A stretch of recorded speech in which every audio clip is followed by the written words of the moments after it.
অফিসারের সঙ্গে অর্ডারলি ধরো, আবদালি বাংলায় ধরো।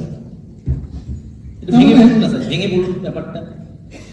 মানে ধরো কোনো অফিসার বাড়ি যাচ্ছে বা অফিসে ঢুকছে, সে নিজে ব্যাগ ক্যারি করে না, এটা তার একটা সম্মান আর কি। সে নিজে ব্যাগ ক্যারি করবে না, কে ক্যারি করবে? তার জন্য গভর্নমেন্ট রেখে দিয়ে চলবে। সেও চাকরি করছে, গভর্নমেন্টের চাকরি, অর্ডারলি বল, আড্ডালি।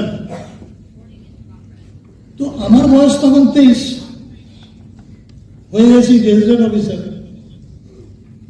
তো সঙ্গে অর্ডারলি দিয়ে দিয়েছি। এবার অর্ডারলি থাকলে কি হয়, আমি যে বাড়িতে আসছি, বাড়িতেও অর্ডারলি চলে এলো। আমি সরস্বতী পূজার সময় বাড়িতে এসেছি, সেও এই দেখুন না মমতা ব্যানার্জির পাশে বডিগার্ড দাঁড়িয়ে থাকে, মাঝে মাঝে অস্বস্তি লাগে না?